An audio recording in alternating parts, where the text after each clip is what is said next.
జ్యోతిషాస్త్రీత్యా ద్వాదశ రాశుల్లో 10వ రాశి అయినటువంటి మకర రాశి మిత్రులారా, మీరు ఉత్తరాషాఢ నక్షత్రం 2, 3, 4 పాదాలు, శ్రవణ నక్షత్రం 1, 2, 3, 4 పాదములు, ధనిష్ఠ నక్షత్రం 1, 2 పాదాలకు జన్మించిన మీరు మకర రాశి వారిగా పరిగణించబడుతున్నారు. ఈ జూన్ నెల మీకు శుభాశుభ ఫలితాలు ఎలా ఉన్నాయంటే, గోచార గ్రహస్థితులు చూస్తే ద్వితీయంలో రాహు, తృతీయంలో శని, చతుర్థంలో శుక్రుడు, పంచమంలో రవి బుధులు, షష్టమంలో గురువు, సప్తమంలో కుజుడు, అష్టమంలో కేతువు, భాగ్యస్థానంలో అందరూ చాలా బాగా ఉంటుంది.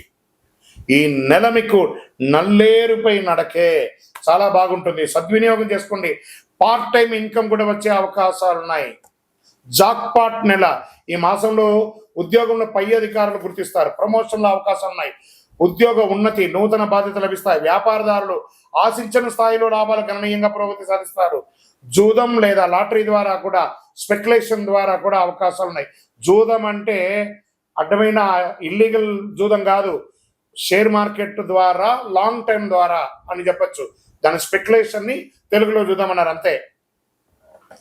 అవకాశాలు తెరుచుకొని ఉంటాయి. సినీ నటి, నిర్మాత, నటులు, దర్శకులకి, పంపిణీదారులకి స్వర్ణ అవకాశం కూడా చెప్పచ్చు. కుటుంబ జీవితంలో ఆనందకరమైన సందర్భాలు సువర్ణ అక్షరాలతో లిఖించబడే ఒక నెలగా చెప్పుకోవచ్చు. జీవిత భాగస్వామితో వ్యక్తిగత జీవితంలో సౌఖ్యం. కుటుంబ బాధ్యతలు తీసుకుంటారు. కుటుంబంలో మీ మాట విలువ పెరుగుతుంది. సంతానం వలన ఆర్థిక లాభం పెరుగుతుంది. వాహన ప్రయాణం పెరుగుతుంది. స్థిరాస్తి తగాదాలు, రాజ్య ప్రయత్నాలు ఫలిస్తాయి. తృతీయ వారంలో విహారయాత్రలు, వినోదాల వలన సంతోషం సమయం గడుపుతారు. విద్యార్థులకి సంకల్ప సిద్ధి ఏర్పడుతుంది. ఆరోగ్యం బాగానే ప్రారంభమవుతుంది. చిన్న చిన్న అలర్జీలు, దగ్గు లేదా జలుబు రావచ్చు. క్రీడాకారులకు ఇది ఒక మంచి సమయం చెప్పచ్చు. డాక్టర్స్, సర్వీస్ సెక్టార్లో ఉన్న వాళ్ళకి, డాక్టర్స్, అడ్వకేట్స్ లేదా టీచర్స్, ఈ యొక్క పోలీస్ డిపార్ట్మెంట్ లేదా మిలిటరీ, ఏ రకమైనటువంటి సర్వీస్ సెక్టార్లో ఉన్న వాళ్ళకి ఇది ఒక అద్భుతమైనటువంటి సమయం చెప్పచ్చు. రాజకీయ నాయకులకి ఇది మంచి యోగం అని చెప్పచ్చు. మీడియా రంగం వారికి అద్భుతం. ఐటీ, సాఫ్ట్వేర్ రంగం వారికి ఎన్నో రోజులుగా వెయిట్ చూస్తున్నటువంటి అన్ని ఆటంకాలు తొలగి అద్భుతంగా ఉండబోతున్నారు. అదృష్టం రోజులు జూన్ 5, 7, 10, 13. అదృష్ట సంఖ్యలు 5, 6. చంద్రాష్టమం జూన్ 1వ తారీఖు నుండి 9:36 రాత్రి నుండి 7:35 ఉదయం వరకు చంద్రాష్టం ఉంటుంది. 2.5 రోజులు చాలా జాగ్రత్తగా ఉండి సుబ్రహ్మణ్య స్వామి ప్రార్థన చేయండి. ఏకాదశి, అమావాస్యాల్లో ఉపవాసం ఉండండి. ఆరోగ్యాన్ని కాపాడుకోవడానికి ఆదిత్య హృదయాన్ని చేయండి. హనుమాన్ చాలీసా వినండి.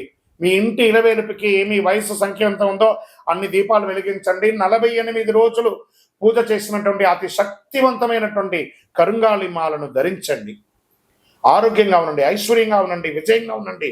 నరదృష్టి అంతా తొలగించి అద్భుతంగా ఉండండి. మీ యొక్క వ్యక్తిగత జాతకం తెలుసుకోవాలనుకుంటే కింద కనబడుతున్న మా నంబర్కి మీ యొక్క పేరు, date of birth, time of birth, place of birth WhatsApp చేయండి. విజయోస్తు. ప్రేక్షక మిత్రులందరికీ కూడాను శుభాకాంక్షలు.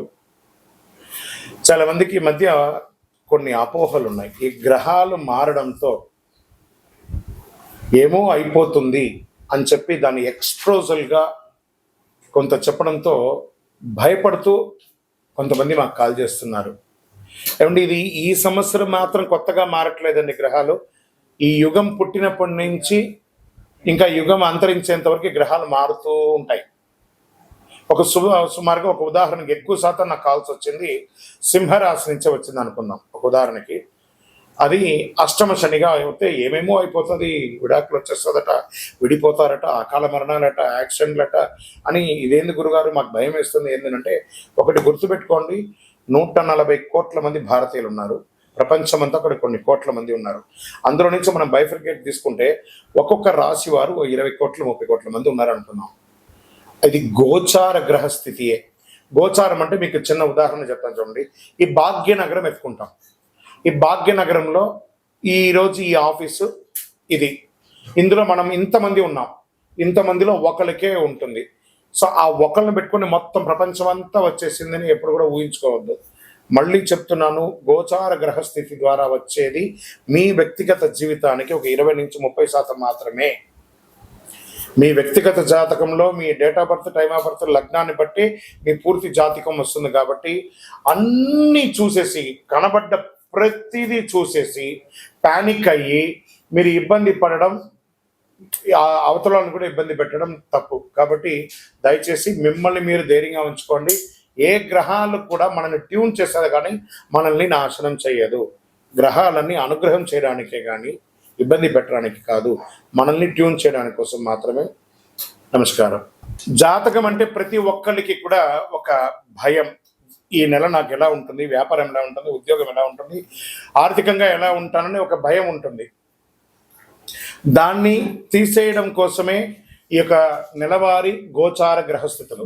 ఈ గోచార గ్రహస్థితుల ద్వారా వచ్చే ఫలితాలు మీ వ్యక్తిగత జీవితానికి ఒక 30% మాత్రమే వర్తిస్తుంది. మీ యొక్క వ్యక్తిగత జాతకం ద్వారానే సంపూర్ణ జాతకం అనేది వస్తుంది. మళ్ళీ చెప్తున్నాను, జాతకం అనేది పడుతున్న వర్షానికి ఒక గొడుగు మాత్రమే, కానీ జాతకం జీవితం కాదు. మళ్ళీ జాతకాన్ని ఎవరెవరు అడగాలి అంటే 21 వయసులోపు ఉన్న వాళ్ళు అడగకూడదు, 60 వయసు పైచిలకు వాళ్ళు అడగకూడదు. ఎందుకంటే వాళ్ళు పెద్దవాళ్ళు కాబట్టి వాళ్ళకి అన్ని తెలుసు. ఆర్థికమైనటువంటి లావాదేవీలు చేసేసి అప్పులు తీరడానికి కోసం జాతకం అడిగితే, జాతకం చెప్పించుకుంటే అప్పులు తీరవు. ఇల్లీగల్ అఫైర్స్ గురించి అడగకూడదు. నమస్కారం. వందే మాతరం. జై జవాన్ జై కిషాన్ అనే యొక్క నినాదంతోనే మనం మాటల్లో కాకుండా ఇంక బిడ్డ చేతుల్లో కూడా మనం ఉన్నాం. పెహల్గాం ఉగ్రదాడి మనకు చాలా ఇబ్బంది కలిగింది. దానికి ధీటుగా మన భారతదేశ ప్రభుత్వం తీసుకున్నటువంటి నిర్ణయాలతో చాలా అద్భుతాన్ని, విజయాన్ని మనం సాధించాం. అందులో మన దేశం కోసం, మన కోసం ప్రాణాలు వదిలినటువంటి వీర జవాన్లకి అందరం కూడా నివాళులు అర్పిద్దాం. నిజంగా మనమందరం ఈరోజు సుఖ సంతోషాలతో ఉన్నామంటే వారు అక్కడ బార్డర్లో మన కోసం కష్టపడ్డారు. ఇలాంటి యుద్ధ ఈ యొక్క యుద్ధమైనటువంటి వాతావరణాలు మళ్ళీ మళ్ళీ రాకూడదని మనం దైవ ప్రార్థన చేసుకుంటాం. అందరూ క్షేమంగా ఉండాలి, అందులో మనం ఉండాలని ప్రార్థన చేసుకుంటాం. వందే మాతరం, వందే మాతరం, వందే మాతరం.